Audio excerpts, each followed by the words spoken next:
Bonjour à tous et bienvenue. La bataille pour le renouvellement des instances dirigeantes de la Mutuelle Générale des fonctionnaires de Côte d'Ivoire, la MUGEFSI, est lancée. Et les enjeux sont nombreux, décryptage dans ce numéro de Ça fait l'actualité. Je vous propose les explications de Sédou Ouattara sur la MUGEFSI. La Mutuelle Générale des fonctionnaires et agents de l'État de Côte d'Ivoire est créée en 1973 sous la forme d'une direction du ministère de la fonction publique.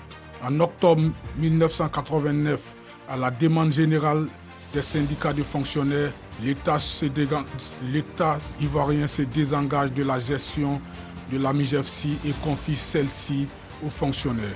Au fil du temps, la MUGEFSI se donne pour mission essentielle de contribuer à l'amélioration des conditions de vie de ses membres et de leurs familles au moyen d'un système d'entraide et de solidarité tendant à réparer les risques sociaux. Cependant, elle connaîtra de graves crises liées à la gestion de l'organe parce que les dirigeants successifs auront du mal à céder pacifiquement les rênes de cet outil. L'État sera donc contraint de mettre la gestion de la MUGEFSI sous tutelle et de suspendre les organes dirigeants de la Mutuelle Générale des fonctionnaires et agents de l'État pour mettre fin à une situation anormale. La date du 11 décembre 2021 apparaît ainsi comme un espoir de mettre fin à des années de souffrance des mutualistes. Ces élections représentent le changement véritable. Les enjeux de la prochaine élection de la MUGEFSI sont énormes. Ils sont nombreux. Ces fonctionnaires ivoiriens qui aspirent à des changements au sommet de la Mutuelle Générale des fonctionnaires et agents de l'État de Côte d'Ivoire. Mise sous tutelle après plusieurs années de crise et un épisode électoral mouvementé, c'est en 2013 que la MUGEFSI va connaître un retour à la normale avec la mise en œuvre de la réglementation communautaire de l'UEMOA. Après l'élection en 2013 de Mamadou Soro comme PCA, suivra celle de Mesma Komoé en 2017. La mission de la MUGEFSI est de contribuer à l'amélioration des conditions de vie de ses membres et de leurs ayants droit au moyen d'un système d'entraide et de la solidarité tendant à couvrir les risques sociaux. Première mutuelle de Côte d'Ivoire avec plus de 350 000 adhérents, la MUGEFSI va procéder au renouvellement des instances dirigeantes pour la mandature 2021-2025. Alors quels sont les enjeux de cette élection? Quel avenir pour la MUGEFSI? On en parle avec mes confrères. Félix Boni, journaliste, bonjour et bienvenue. Bonjour Fatim. Et marquez-vous, bonjour et merci d'avoir accepté notre invitation. Merci Fatim. Alors messieurs, anciennement appelée la MUGEFA, la MUGEFSI va connaître plusieurs mutations, on l'a dit dans l'élément et dans l'introduction. Pouvez-vous rapidement nous rappeler lesquelles? Marquez-vous, allez-y. Donc on ira déjà depuis l'origine même de la MUGEFSI, qui était un organe contrôlé par l'État, avec le ministère de l'Intérieur. Et donc, comme tu l'as rappelé tout à l'heure dans le mois, avec l'évolution, il y a eu forcément des mutations. Les enjeux devenaient plus importants et tout. Donc, il y a eu un moment, ce qu'on pourrait appeler des blocages de gestion, au point où l'État a laissé la gestion libre aux fonctionnaires eux-mêmes. Et comme ça, il y a eu la rencontre de 2012 à Yamoussoukro, qui a posé vraiment les bases de ce que nous voyons maintenant avec le système des délégués et tout, mais c'était pour répondre aux normes exigées par l'UEMOA, qu'ils appellent la loi 7, je crois, de l'UEMOA. Donc c'était pour répondre, et surtout qu'il fallait mettre en place un dispositif de contrôle même de la gestion de la mutualité. Donc voilà un peu comment les choses ont évolué. Sachant qu'effectivement, à l'origine, en tout cas, les soins étaient gratuits pour les fonctionnaires ivoiriens, sous Houphouët-Boigny. Absolument. À l'origine, c'était le devoir de l'État de prendre soin de ses agents, des agents de la fonction publique. Et finalement, aujourd'hui, on est arrivé à un moment où on est dans une mutuelle censée prendre en main, c'est-à-dire les adhérents, les concernés sont censés prendre en main leur propre santé, leur propre situation, mais malheureusement, c'est devenu un véritable panier à crabe. J'ai coutume de dire qu'on a notre devise qui dit union, discipline, travail, mais la discipline en Côte d'Ivoire parfois laisse à désirer. Ben justement, sans faire de lien de causalité, mais la particularité de la MUGEFSI, c'est qu'elle est gérée par des syndicats. Quel est leur rôle exact dans cette gestion?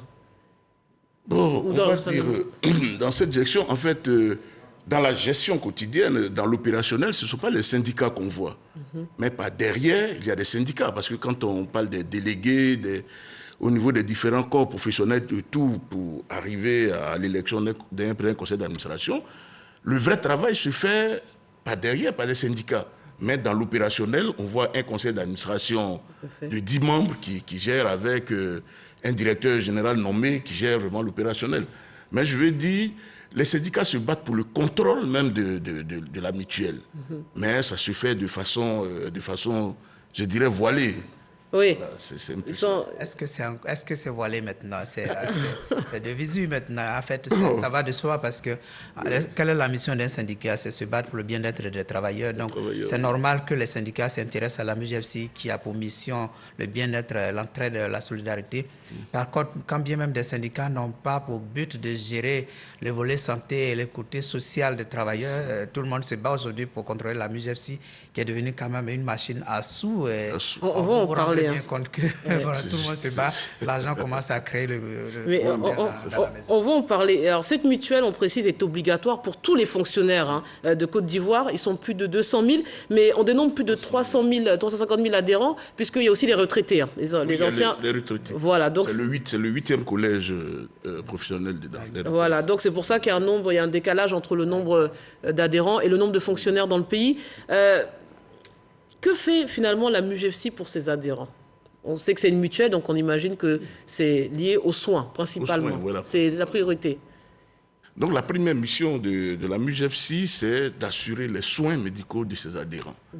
À l'origine, c'était, comme on le disait de façon triviale, la mutuelle, c'était à la pharmacie, juste prendre des médicaments. Oui. Mais les gens sont allés un peu plus loin.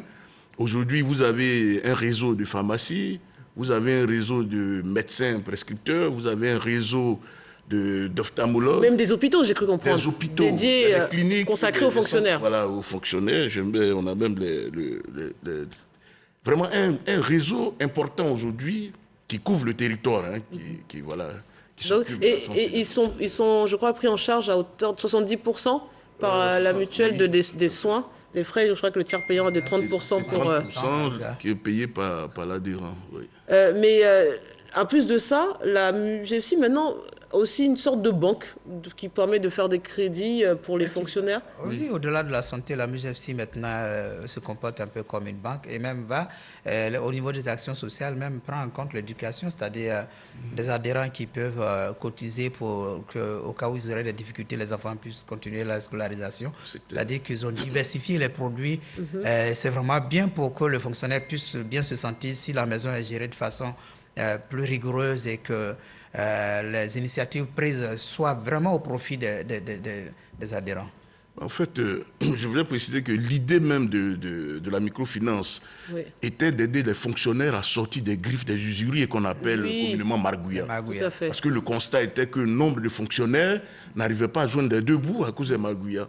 Du coup, la MUJFC a pensé un dispositif mis en place qui leur permet de faire des prêts à des taux vraiment négligeables, avec un temps de remboursement qui permet aux fonctionnaires naturellement de souffler.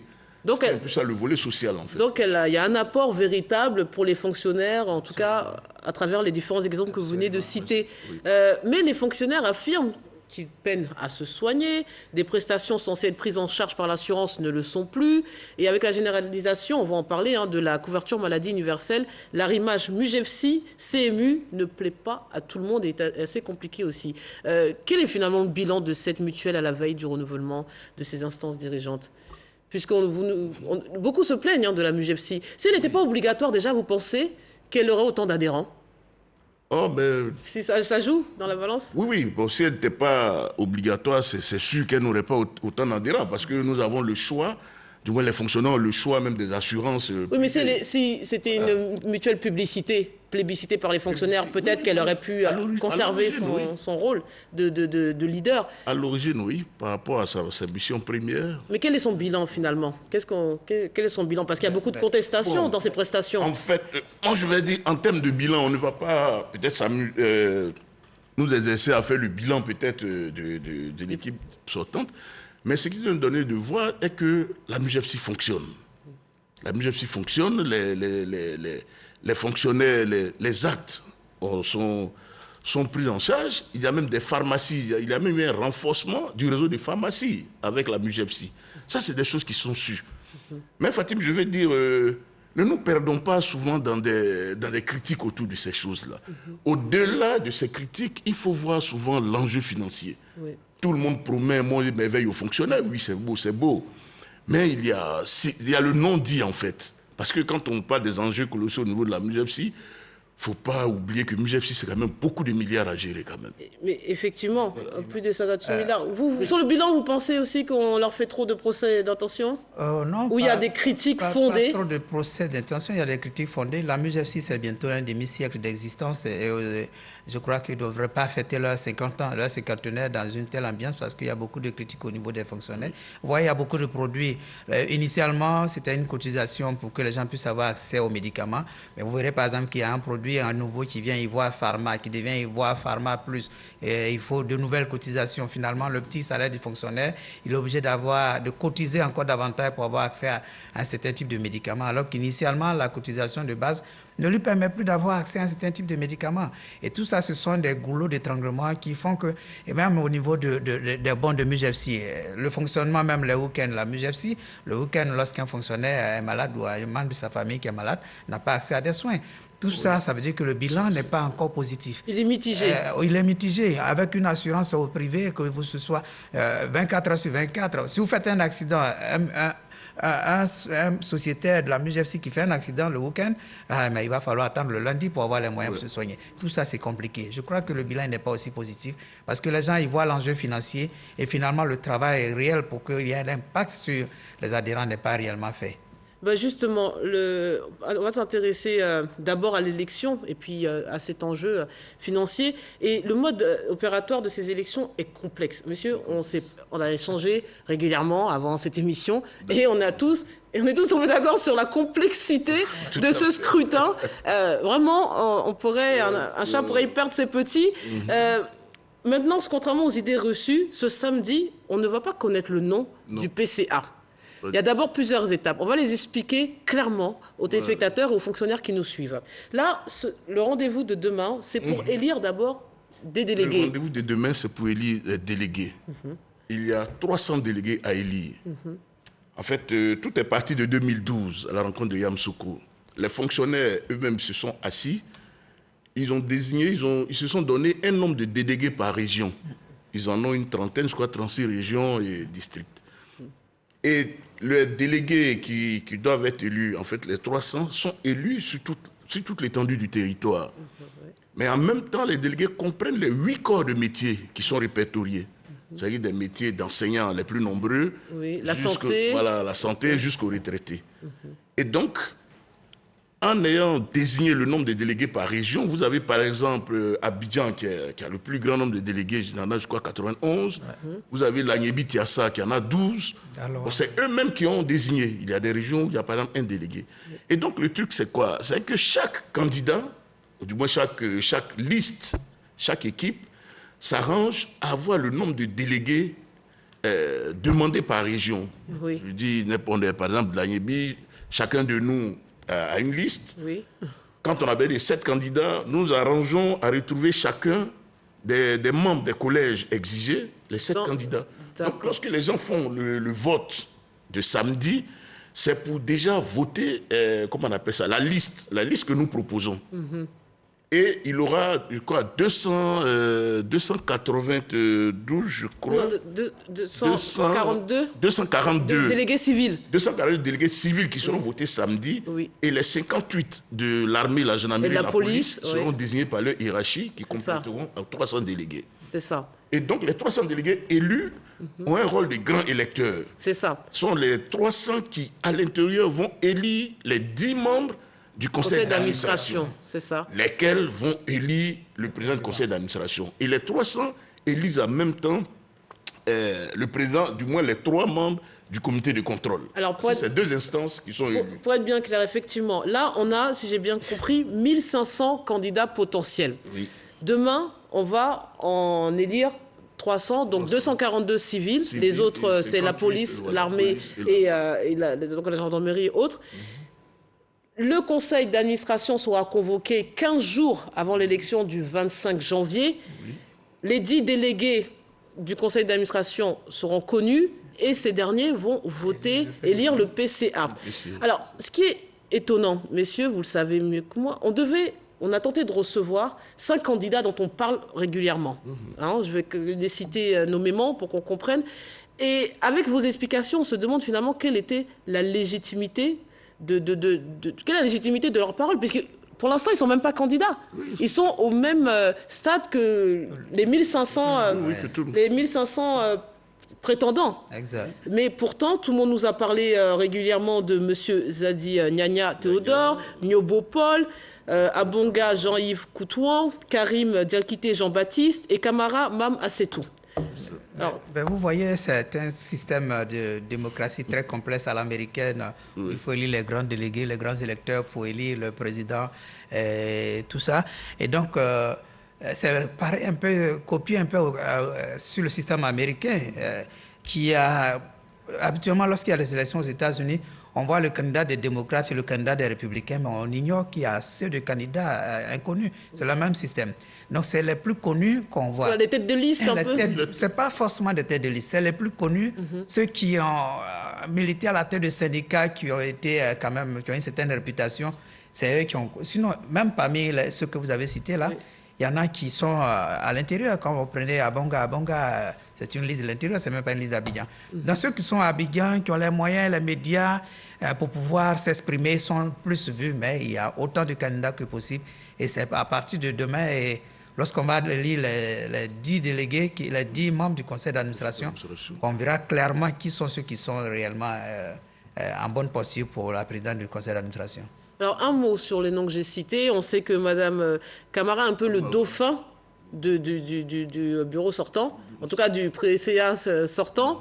On a M. Zadi Nyanya, qui est quand même connu, peut-être l'un des plus connus, qui est fonctionnaire depuis des années. Et on a vu, avec des batailles avec l'État par rapport au statut des fonctionnaires. On a M. Nyobo Paul, qui vient d'être... on va dire, sa candidature est remise en cause. Bon, parlez-nous un peu de ce qui se passe sur le terrain actuellement, parce qu'on a l'impression qu'il y a beaucoup de contestations. Et parlez-nous d'abord des candidats et vous nous parlerez des contestations sur le terrain. Oh, des candidats, on va dire, comme tu dis si bien... avec des guillemets, hein. Oui, donc, ça, c'est... on ne va pas s'amuser à cela. En fait, les candidats, chacun vient avec sa machine. C'est vrai même qu'ils ne sont pas encore candidats, ils sont tête de liste, on le dirait.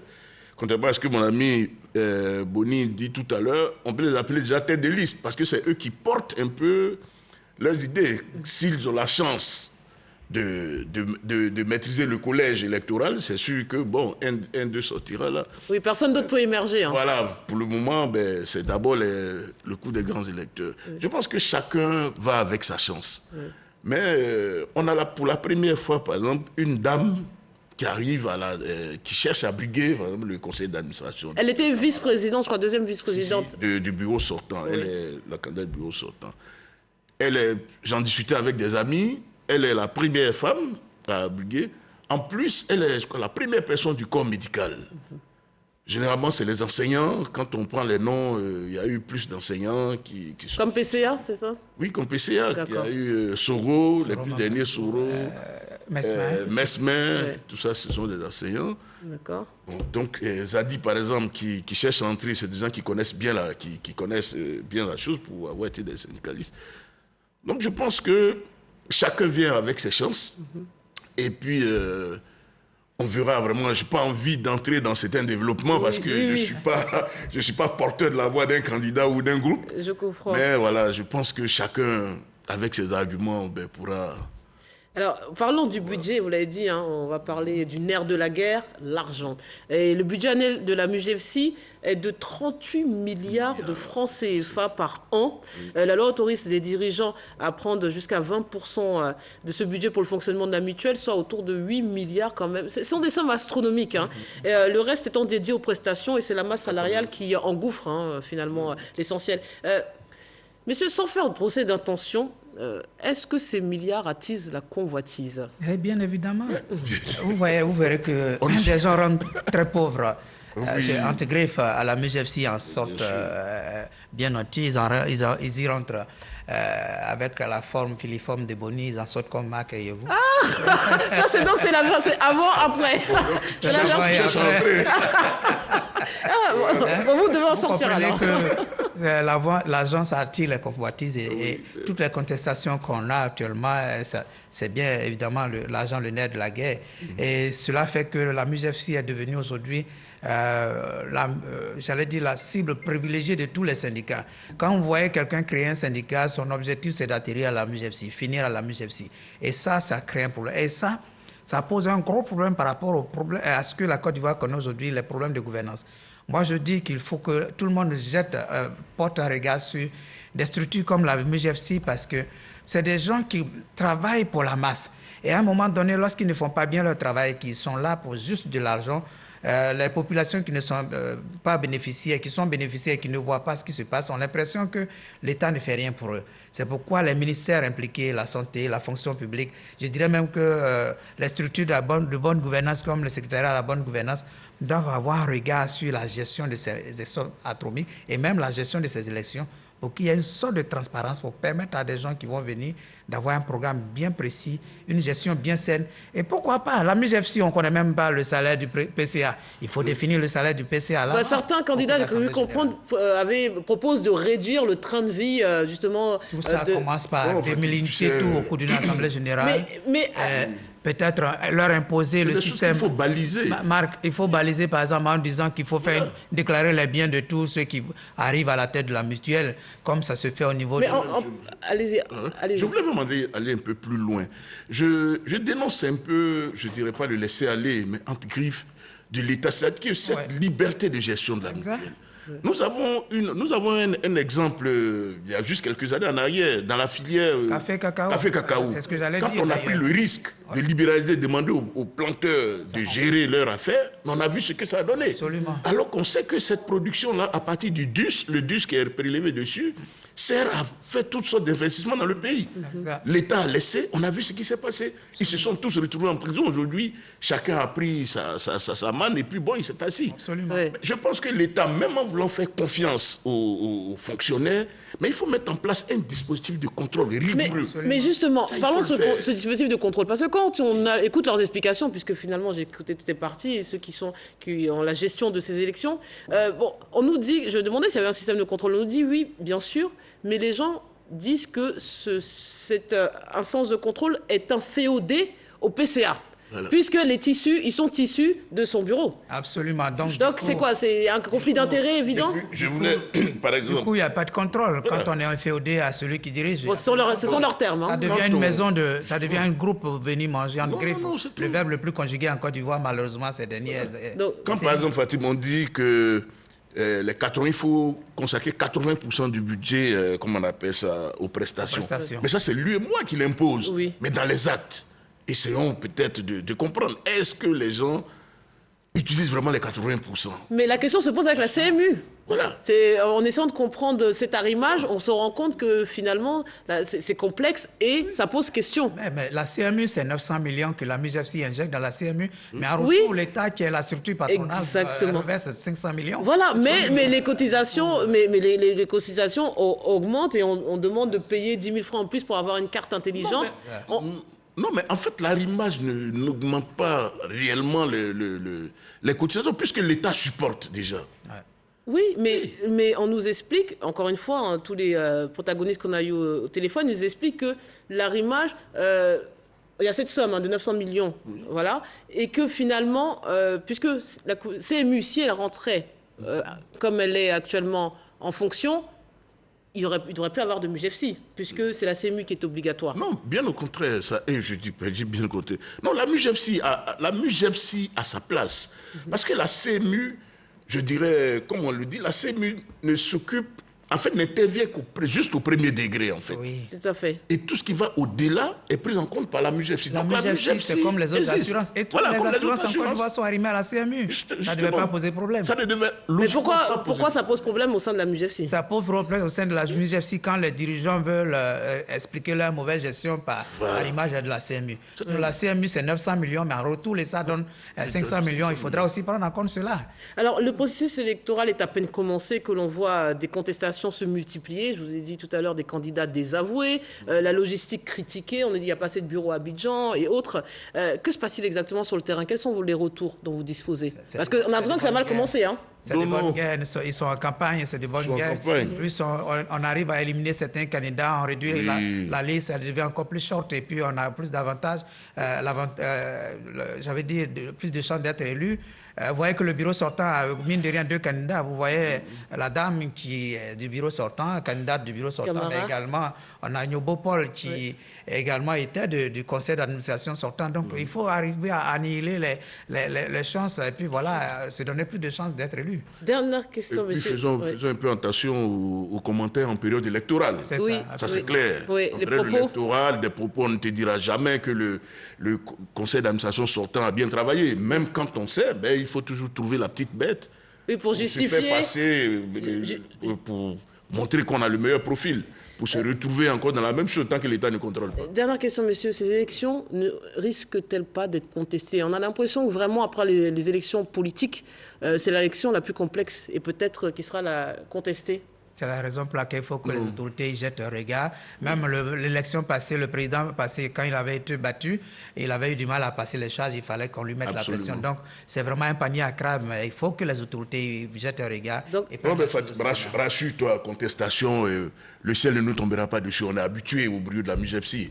Donc, le bruit, ça va passer, ils se verront quelque part dans le noir, tout le monde va se mettre en rang et puis ça va continuer. On va se voir la lumière. Oui, et puis si possible sous le projecteur des caméras. Voilà. Nous sommes habitués à ça, c'est pas, y a rien de... Donc ça ne changera pas grand-chose. Messieurs, c'est la fin de cette émission. Merci pour vos éléments de réponse. On espère que ça a pu éclairer les lanternes de nos téléspectateurs et bien surtout des fonctionnaires ivoiriens. Merci aux équipes techniques, à la réalisation Sophie Brou. Excellent week-end à tous.